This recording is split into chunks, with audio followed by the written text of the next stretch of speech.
Mr. Secretary. Yes, sir. People call you, is that a permanent title?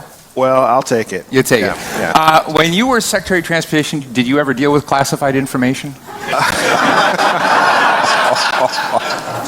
I gave it all away. Anthony, it's great to have you. In addition to being the former secretary, many people may know, I know that you were the mayor of Charlotte, and really through much of your public service, you've highlighted this notion of opportunities in transportation, and really what can be unlocked, what can be fixed, what injustices can be solved, what are the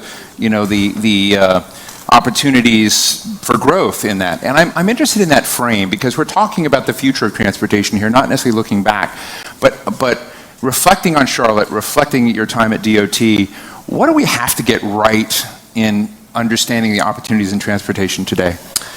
I think we have to look back at our history a little bit and to understand that a lot of the built environment that we live in today was established in times when there were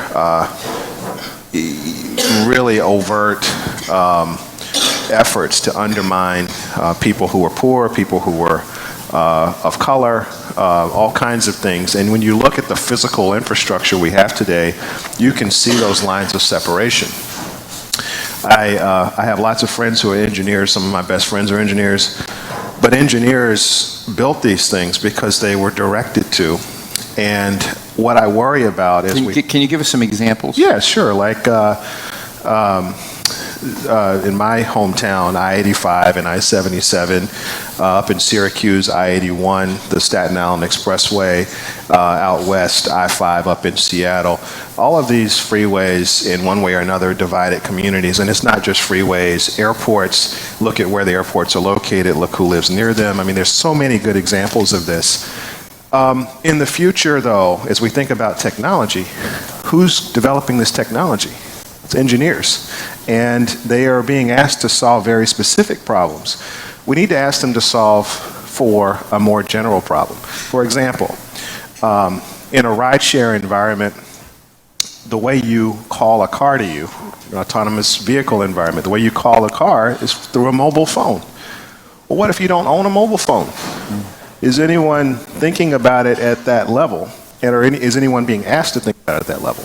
I think we made a good effort through our Smart City Challenge to focus technologists, engineers on solving for a whole community. And I think, someone just said this on the last panel, I think we do have a once-in-a-generation opportunity to get this right, to get it more right than we ever have gotten infrastructure right. We won't do it without asking the right questions. You know, when you were still secretary, your department issued an autonomous vehicle policy. And I'm interested in what problems you thought you needed to fix by issuing such a policy. What were the downsides you wanted to correct for, and what were the opportunities you wanted to educate the public in? Sure. So when I walked into the department, what I would say is that the department was far more ready to advance connected vehicles, vehicles that use a spectrum signal to connect cars to each other, than we were to advance autonomous vehicles, which are more sensor-based technologies. And I really felt like we were putting our thumb on the scale of technologies. We were picking beta over VHS, for those of you of my age group. And beta? I don't know. I mean, I'm just, yeah. Believe me, I remember. So what I felt was that we had to even the playing field here and let the technology sort of compete. And the autonomous vehicle guidance tried to answer several things. First, we needed to understand what the federal role was, because frankly, when you have software driving a vehicle, it introduces complications. Like, for example, you and I go to DMV to prove that we can operate a vehicle. Does the software go to DMV now, or is there some mechanism that is used to evaluate the safety of that technology? Well, I mean, Volkswagen did send software to the DMV, right? So when it came to emissions, I mean, it raised the interesting question about this major case. It involved emissions and duplicity at the software point. Yeah. Do we have to worry about that? I think we do, and I think it's actually emblematic of the fact that as regulators in this bold new world, we have to think differently and not think the way we thought in the 20th century about this stuff. In other words, our decision was that the federal role around the software should control, and that that would preempt a lot of what the states would otherwise do. But it's not just like you turn on a switch. You have to have people who are specialists in this area, people who can think not only about how it's supposed to work, but how it could not I was work. just going to ask you if you have those people. What's the technical literacy of the Department of Transportation? I think it is far better today than it was 3 or 4 years ago. I think it'll be far better 3 or 4 years from now than it is today. When we met, I don't know if the last time, but when we were in Aspen a couple of years ago, you had issued a report called Beyond Traffic. Have you read this report? I don't know if it's still on the web. They may have taken it down. But it was a DOT report that looked at the future infrastructure requirements of the country, but it really framed the transportation deficits in the country in stark and dramatic ways. And I'm interested in, now that you're out of government, how would you handicap what's happening now? And you might tell people with this, I mean, it was a scary report to me, and you might, raise some of those headlines, but it seemed to be screaming that if we didn't take care of some of this stuff, we would be in a big pothole, so to speak. And I'm wondering if we're in the pothole and don't know it. Yeah, we're in the pothole, but it's actually a deeper pothole than people realize. One of my favorite movies is Indiana Jones, the first one, Raiders of the Lost Ark. And Indy is sitting across from Sala, and they're trying to figure out where the Germans are digging for the Ark. And they realize that they're looking in the wrong place. They say they're looking in the wrong place. We're looking in the wrong place. We spend 80 cents on every dollar of the Highway Trust Fund on highways. And there are parts of our country that you could spend 100% on highways and it would be a good use of money. But there are places where we could spend 80 cents on transit and it would be a more effective use of money. But we lack that flexibility. And so I think our country needs a much more nimble, more demand-driven approach to how federal dollars flow. But it is a vicious issue to deal with at the policy-making level because there's so many entrenched interests in Washington. You and I were talking. I asked, I'm going to divulge a conversation. We were discussing in the green room what you're doing now. What's your next job? You've been mayor of Charlotte. You've been secretary of transportation. What's next? $400,000 speeches, or And you said go ahead and ask you that question. Yeah. So I'm going to ask you that question. What do you feel like you should be doing now in the transportation space? I read The Power Broker by Robert Caro, which is a book that's been profoundly impactful to me in lots of ways. But so you without want to be LBJ? Well, no, but I do want to be the 21st century Robert Moses. I want to figure out a way to straighten out the curves in our cultural connection to each other as a country and to do it better than we've ever done it. And Moses had some very good things he did. He had some very bad things he did. I think as a culture, we need someone to help us figure out how transportation can become more of our connective tissue, and whether that's technology, public-private partnerships, core infrastructure. I think there's a way to do it. I'm looking for the right platform to. So you're applying for a job now in our audience for that. Yeah. Anybody's got a platform big enough for that, let me know. I'm ready to go. But in our conversations, I know how consequential you think these discussions are because they affect lives and people. What do you think we can most get wrong in the autonomous vehicle debate? We were talking to Selita Reynolds, who sort of runs the City of Los Angeles Department of Transportation, and I asked her what she thought they were doing well versus other cities. And she said, we put a plan together, and put the kind of inclusive plan together before a lot of other cities, but then she admired a lot of other folks. But I'm interested in blind spots. What could we screw up on that we're not thinking about in this area? We could get seduced into thinking the technology itself is the end, as opposed to understanding that whatever technology we're using, whether it's a horse and buggy, an airplane, a car, we have to make it people-centered. And as long as we're people-centering our use of technology, we'll be in a good place. Who should pay for all this?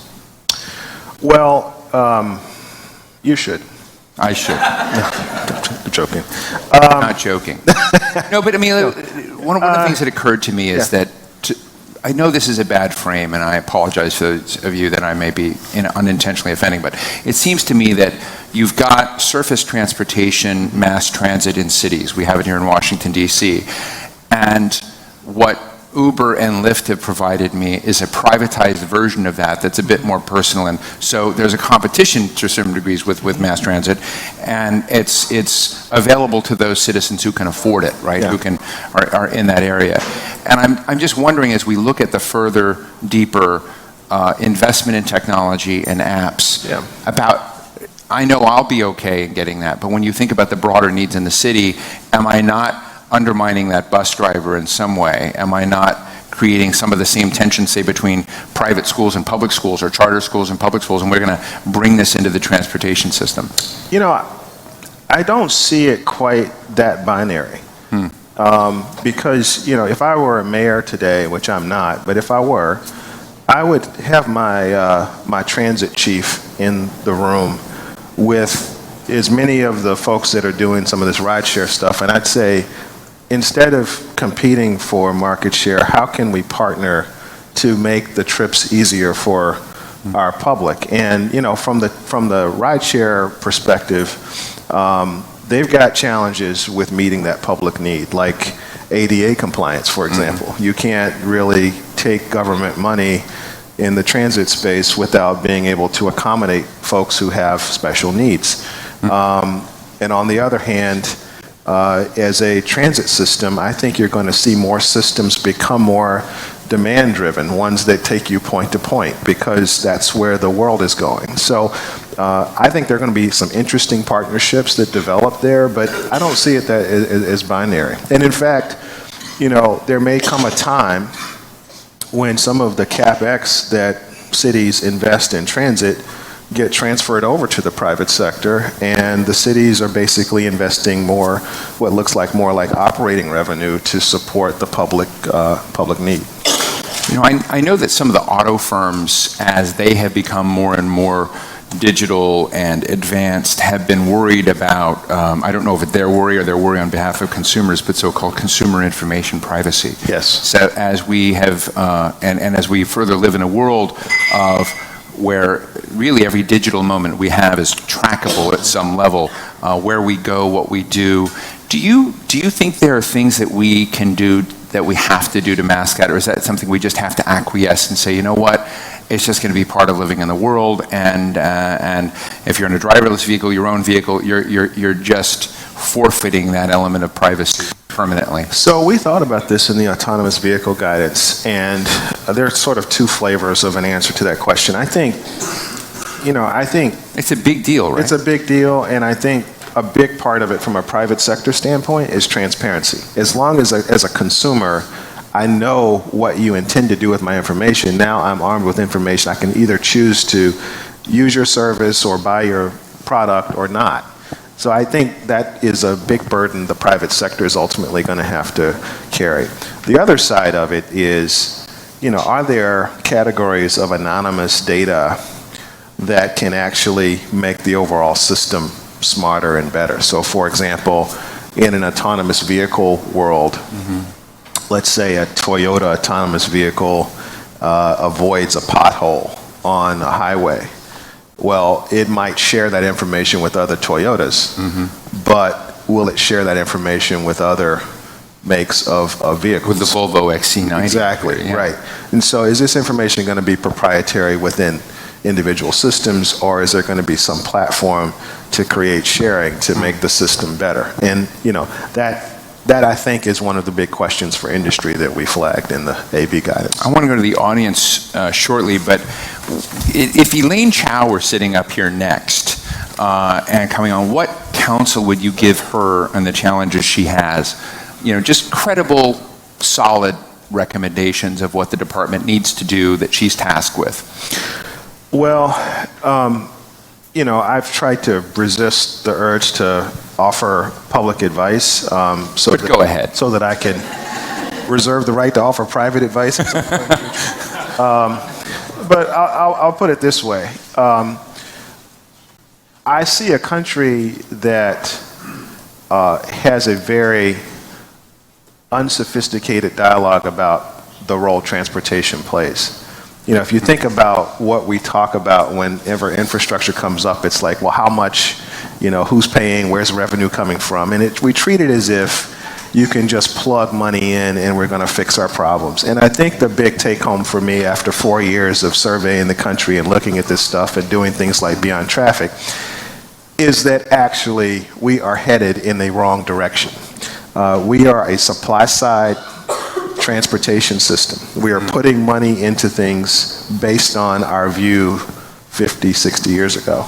And what we need to do is to take the data and information that is currently available and direct resources to the country we're becoming. That is very politically hard today. We did things in the 4 years I was secretary to try to urge that and to direct it that way, but it's hard. And I'll also further add that what this doesn't mean is that we leave rural areas out of the equation. It does not mean that. In fact, what I think needs to happen in rural communities with respect to transportation is that there needs to be a very concentrated initiative that's designed to answer the question of where the job's going to come from in rural America and connect that to transportation decision making. And that can be done at the state level, it can be done at the federal level. But putting a road in some place isn't going to create a job necessarily beyond the job to build the road. We need an initiative in rural America that is much more sustainable. Thank you. Let me go to the audience. Is Bob Walker still here? Where's Bob Walker? I guess he had to step out. Yes, where? We had former Congressman Bob Walker, who's always interesting on transportation, so I would have loved to have had him. So, yeah. Question? Yes.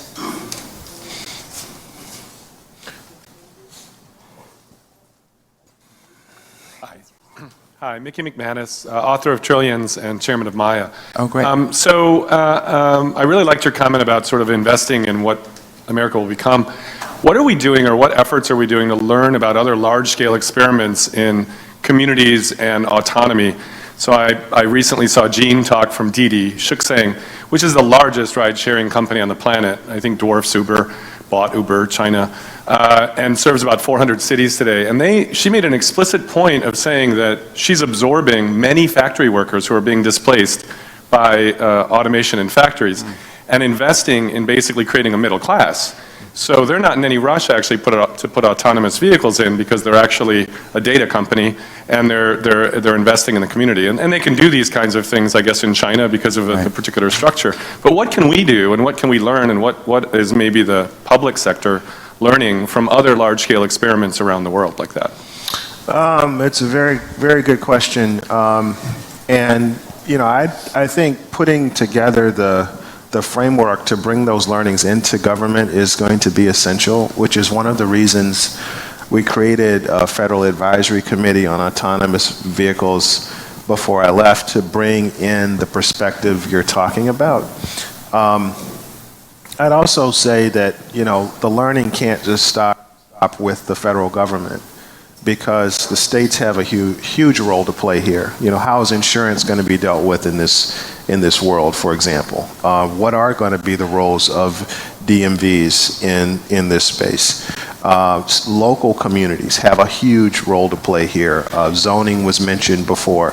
Land use is going to be a big deal. And so cities are going to be playing a big role. So government at every level has to open the aperture of its understanding and, you know, sort of look around the world, but also recognize that I think the U.S. is uniquely positioned with respect to autonomous vehicles to get this figured out first. And the thing that I worry about is, you know, some of the cultural fissures in America could reveal themselves in how we solve for this, and we need to acknowledge those fissures and work through them as we're developing this technology. Other questions for Secretary Foxx?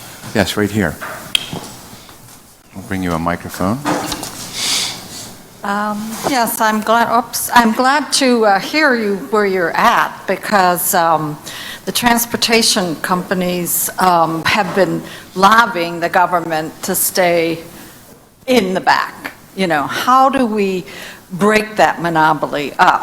I'm in artificial intelligence and virtual reality immersion, and that is, you just did that with the woman from LA Transportation Department. This is going to be the communication, and it's going to be very immersion, and so people aren't going to be needing to drive in their cars. They're going to have more FaceTime type of thing, and we are a spatial species. We have to move, Right. and we've been locked into these roads, and that's what's causing the disease, Right. and especially the mental and emotional problems, because people can't move as they're made to move. Thank you. So the block is the monopoly in the Capitol with the lobbyists keeping the old way stuck. So how do we break that? Well, I think, fortunately, in the technology arena, I think the world is much more flat and wide open and less vertical than I think it is in maybe some of the conventional areas. Obviously there's some big players in technology, but there are also a whole lot of smaller players that could become big players over time. I think the challenge for government is going to be to continue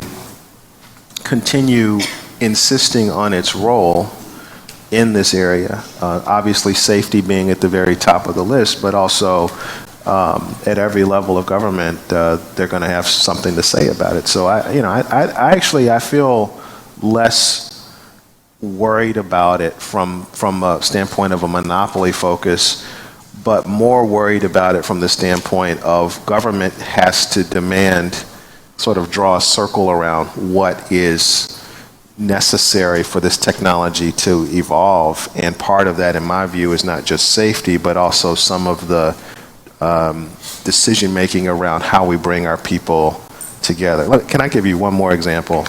This is like a little off topic, but Airbnb is a great idea, right? But when someone goes into an Airbnb and they're turned away because of their skin color or something, that's a problem. And I'm not calling them out because this could be any technology we're talking Right. about. I just think if we ignore those realities at the outset, we risk tripping ourselves up on the same issues that have tripped us up in history. So that's what I'm talking about. Let me just finish with this. Talking about monopolies or concentrations of power, I don't think we can avoid. I want to just put on the table that Uber and Waymo are, knocking themselves both out over driving technology and the advancement. Apple and Google are doing the same thing. These are behemoth firms investing in this. You've got other large auto companies. So maybe that answers the question, since there may be competition. But are you worried about a winner-takes-all formula and the technological determinations that drive out of that? And how do we? Are you worried about that? Should we be worried about that? What should we be doing from a policy perspective? I'm not worried about it yet. There may be cause to worry about it at some point in the future, but it's still so nascent, and there's so many different players on the playing field, even at the level of the Waymos, Ubers, GMs, Fords, whoever, that I don't think we're there yet. But I do think we have to keep our eye on these things. And I think Robert Moses would turn over in his grave if he knew that I wanted to be the Robert Moses of the 21st century.